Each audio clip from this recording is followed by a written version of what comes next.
Ouais, j'ai écouté le podcast là sur la richesse, très français, ce jeu du statut social. Alors, on me disait, est-ce que...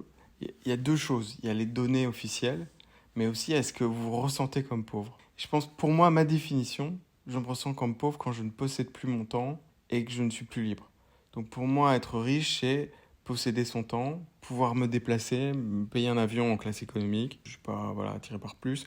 Manger vraiment correctement, donc voilà, manger vraiment, avoir une aisance de budget là-dessus. Et puis me loger dans un endroit safe, calme, pas nécessairement 5 étoiles, mais pas, voilà, pas, pas un petit truc sans air conditionné. Donc voilà, avec un certain confort. Voilà. Et je pense que pour moi, à partir de là, ben, on est riche, quoi. C'est incroyable ce qu'on peut vivre.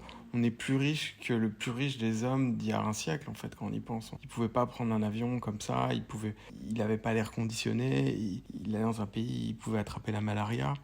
Donc on se rend pas compte.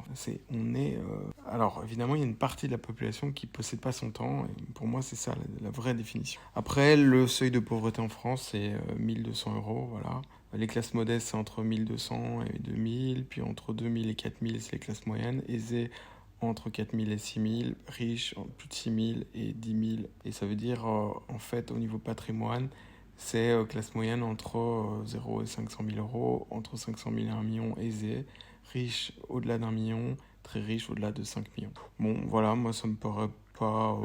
ouais, c'est plus ou moins ça. Parce que pour moi, en fait, je suis dans la classe aisée, mais je suis déjà riche. Vous voyez ce que je veux dire? Quelqu'un qui pourrait avoir 5 millions, mais qui pourrait pas avoir son temps, posséder son temps, pour moi, il serait pauvre, même s'il avait 1 milliard. Donc, c'est des définitions philosophiques. Moi, je vous invite à vous intéresser au mouvement FIRE. Il y a la définition keynésienne, il y a les définitions de l'INSEE, ce que je viens de vous énumérer. Définition stoïcienne, bouddhiste, nietzschéenne. J'adore Raval Navikan, Nassim Taleb. Voilà, ça, je pourrais en parler, mais bon, voilà. Pour être riche, c'est le pouvoir